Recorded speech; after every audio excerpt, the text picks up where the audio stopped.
Good morning, Murph. Hey, good morning, Gary. Man, good to have you on. There's so many different topics I want to cover in this 15 minutes. Let's just start with what we saw over the weekend. You knew it was going to be a competitive regional with the teams that you had in here, particularly Arizona State. Offensively, they're a load, and they lived up to it. But you gutted out a win over them on Saturday, 7-4, and then you gutted out another one yesterday, 9-8, and you won your 40th straight regional game. And when you look around the country, some of the teams that took losses, even if they wound up winning these regionals, to continue to go through unbeaten is, Oklahoma lost. UCLA had to fight. I mean, it goes on and on and on.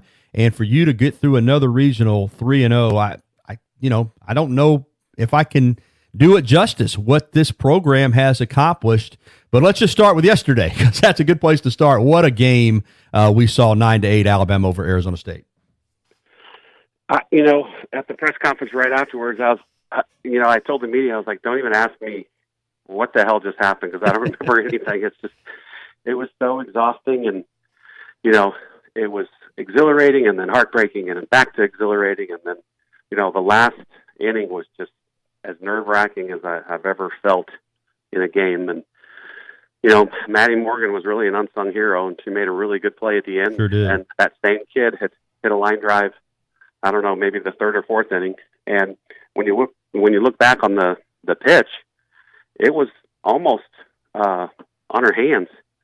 And I don't know how the heck she kind of inside out, but a line drive to third base. And thank God Maddie was there and she caught it. So obviously it was, not the best day for our pitchers, but we've said again and again and again, we might have to win a game 1-0, and we might have to win it 9-8. And so the offense kind of helped out every pitcher. And, it was uncharacteristic to have 9 walks in the game. So that was really the only downfall of me, because they were a really good hitting team. Yeah, and I asked you about this yesterday in the press conference, but it was uncharacteristic of your pitching staff to walk like that. But, they put such pressure on you offensively. I wonder if a little bit when you're pitching against a team like that, and again, strike zones are peculiar. They seem to change with umpire to umpire, which I still don't understand. But I wonder if the pitchers feel a little extra pressure to not make a mistake against a team like this that can make you pay immediately, that maybe it becomes harder to throw those strikes. I wonder, even in a game where you're struggling to get strikes, if that has something to do with the opposition too. Well, Sarah, they scored 5 runs on 2 hits. They hit a 2-run home run and a 3-run home run. And that really is what they were known for all year long. I think they had 89 coming in, and I think the 9 spot had 10 or 12. So every time their stats went on the scoreboard, I'm sure everybody in the crowd was like, dang, the 6 spot had 19.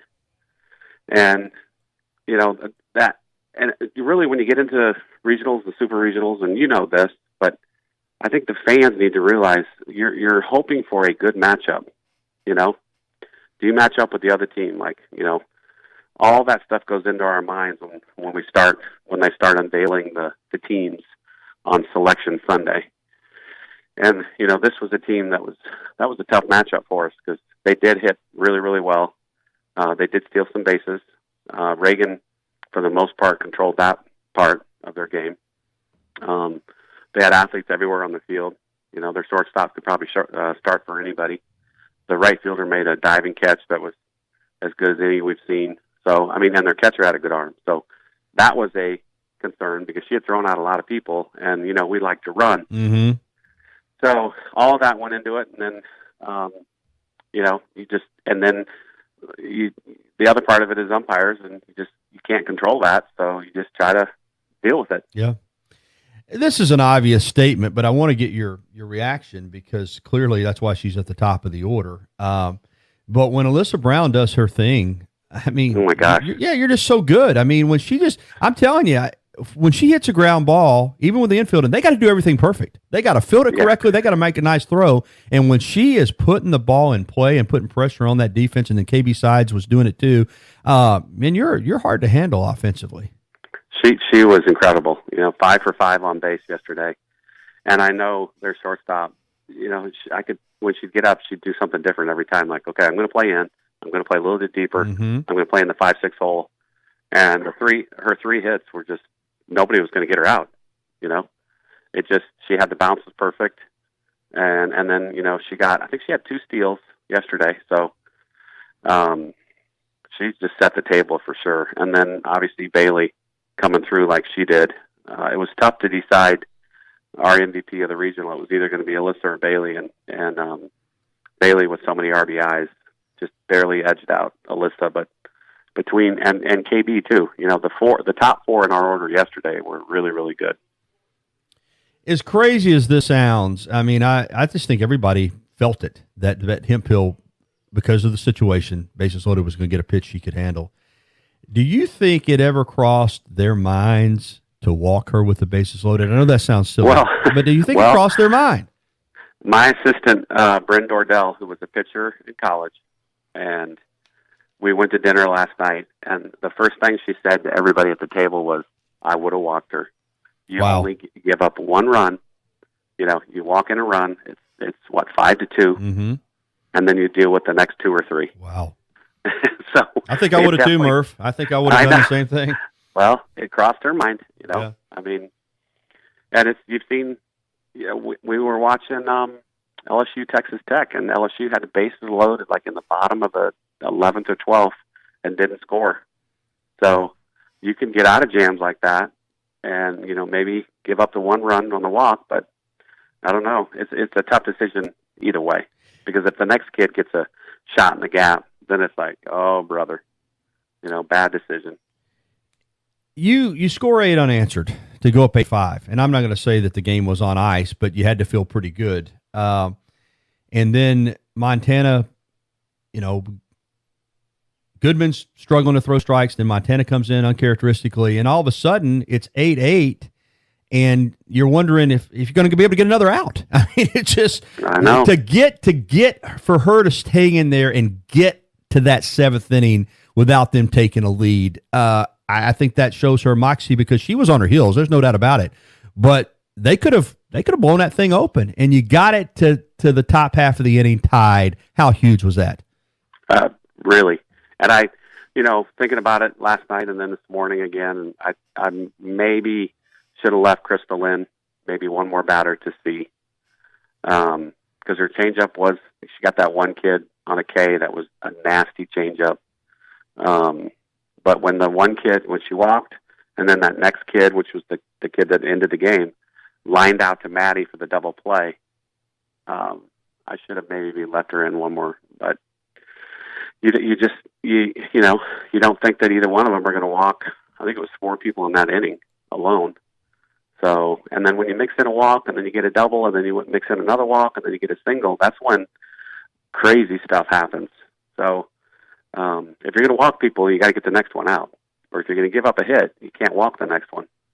So, but it was, I know Montana was relieved afterwards, because it was big situation, big game. And, and then the rain delay didn't help, because I could tell that she had mud everywhere on her cleats, mm-hmm. and I was worried that she was going to slip a little bit, because they didn't put Diamond Dry down, and when it's a light rain, it becomes gummy. If it's a heavy rain, it kind of soaks through and it's okay.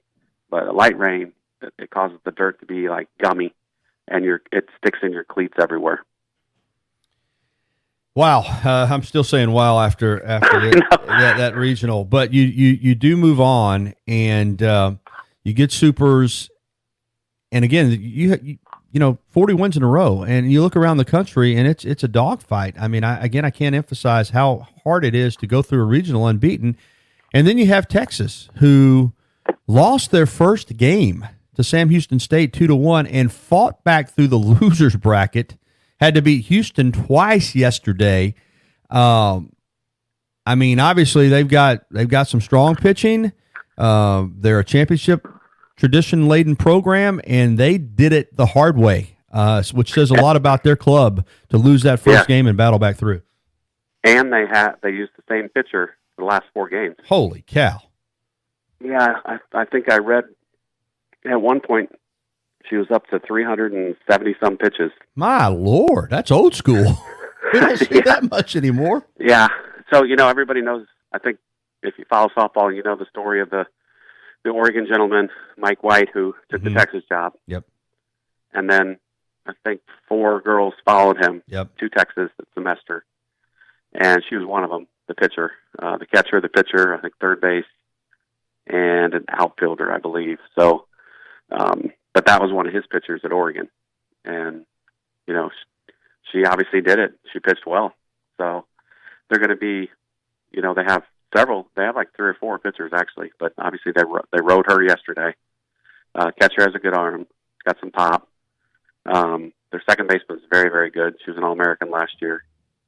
So it's going to be another great matchup. And, we need our fans in full force like they were this weekend. I can't tell you how much I appreciate every one of them. It was just unbelievable. And I don't know if you saw the Druid City Brewing did a chalk art of me, Allie, Steph, Bailey, and Reagan. And afterwards we went over there. I haven't seen it yet. Sunday. And just, we walk in and there's, maybe 10 people, and everyone there, started clapping and cheering, and because they had the game on, when it was on TV, and just a really cool reception. And the people at Tuscaloosa have been so good to us. So we want to pay them back with 2 more wins this weekend. When will you know dates, times, all that stuff? I thought it would be already. I'm not sure. NCAA, it probably is all TV, matchups and stuff like that. We got these Monday finishes, and maybe that's true. That's why. Down. That's why. Yeah, because everything has to be finished. Yeah. So tonight we'll probably know as soon as whatever the last pitch is in either Michigan or Minnesota, because I know they both have bad weather. And then, it's either Thursday, Friday, Saturday, or Friday, Saturday, Sunday, and I don't know. Yeah, it seems like more often than not we get the Friday, Saturday, Sunday for whatever reason. But I'd like to get a Thursday, Friday, Saturday with Texas's pitching being a little bit stressed. Let's go ahead and get them out here and get to playing. Yeah, it might happen this year because the matchup is good. It's 2 conferences, so you get the Big 12 TV market and the SEC. So that could be, a possibility this year. Speaking of leagues, and we already know how good this conference is. All 13 teams got into regionals and flexed some muscles. I mean, even the teams that had to travel, if they didn't win, they seemed to take it to a Sunday game. And I mean, you look at Kentucky, you look at Ole Miss, you look at Florida, you look at you guys, you look at Tennessee. I mean, it's just Missouri beat UCLA. Yeah, took Missouri, took UCLA down to the wire. I mean, it's and Auburn played well at Arizona Saturday against Arizona. Yesterday they probably ran out of pitching, but you're battle tested when you come out of this conference, buddy. And Georgia's playing today. They need to win. They're up on Drake to get to the championship against Minnesota, but have to beat them twice. Yeah. Were you surprised that Oklahoma dropped a game? I mean, Wisconsin didn't win the regional, but they beat them. Oh, I know, and she does a great job. They were here last year, and respect the heck out of her. She does a great job with her team. But yeah, that was a huge win for them. I got to watch that game because if we get to the series, you get Oklahoma. Could be so.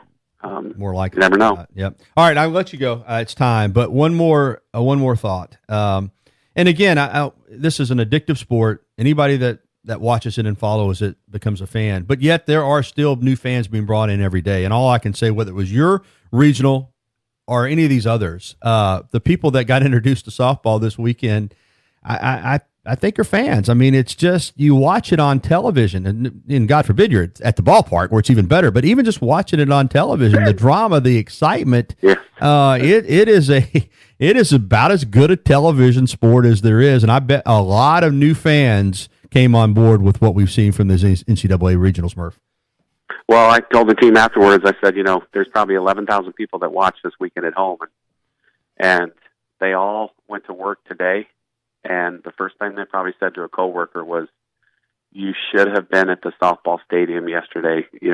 Bailey Hemphill hit a grand slam, and it was as loud as I've ever heard it. And that's still the best way to advertise anything is word of mouth. That's right. And I said, "You guys have done that," and So I think I heard a beep, but Beverly Chandler just sent me an email, and I think reserve seats are already sold out for the weekend. Holy cow! There's plenty of General room in that admission- Brickyard. Yes, general admission still available, so it's not sold out. Tickets are still available, but just Brickyard. Well, get out there for this Super Regional against Texas. And, yeah, you're right on something. Word of mouth is still the best, because when you verbally tell someone, they know that you mean it. And when you go to the trouble to tell somebody how great something is, it resonates with them unlike anything else. And that's what's happened with this sport. It's been a word of mouth sport. And now everybody knows about it. Hey, good luck in the Super Regional. Thanks, Murph. Thanks a lot. Thanks for having me.